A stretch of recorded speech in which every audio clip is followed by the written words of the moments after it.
დეპუტატები ვერ ხედავს რა დღეშია საქართველოს, რომ ჩაკეტა ამ კაცმა და იზოლირება გააკეთა. წაგაკითხოთ ყველა დოკუმენტი, გიმალავ, თქვენ დეპუტატები არ ხოვულობთ თქვენ უფლებებს. წაგიკითხათ მაგალითად 4 დღის წინ აქ იყო ჩამოსული კონსული ამერიკის შეერთებული შტატების და რა გადასცა ოფიციალურად. პრესაში არ აკვირდებს. რა უთხრა სენატორმა დესპოსკინმა კონგრესმენმა ხოიერმა გაგაცნოთ დეპუტატებს?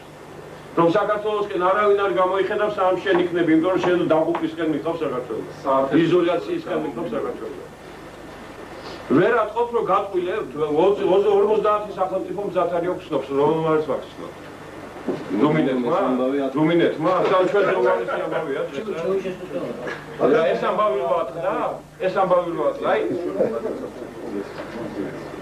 ეს ამბავი რატომ ატყდა, იცით? მსოფლიომ თქვა რომ ეს არის დიქტატორული სახელმწიფო, არავინ ჩვენ არ ავცნობთ ამ სახელმწიფოს. ასეა და არა ისე. გაგიგიათ კაცო, ჯერ ცნობაო, მერე დემოკრატიაო. რატომ ბატონო რისთვის იბრძოდი დემოკრატიისთვის? აშენე დემოკრატია, ვინ გიშლის ხელს? აი ვინ გიშლის ხელს გეუბნებით, რომ დემოკრატიული სტრუქტურები იანვრიდან ავიშენებია. იცო ერთად ვაშენებთ თქვი რამდენს გეხვეწებოდი ტრიბუნაზე ხალხო მიეწით სუფთა ქართულ რაიონებში მიწა დაშალეთ კოლმეურნეები არ გეხვეწებოდი?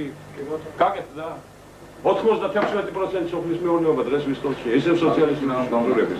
რატომ ვაკეთებ? მხოლოდ იმიტომ რომ იმ კაცს უნდა სოციალისტური სტრუქტურა, ცენტრალიზებული სტრუქტურა, იმ კაცს უნდა მეფობა გაიგეთ და არავითარი დემოკრატია.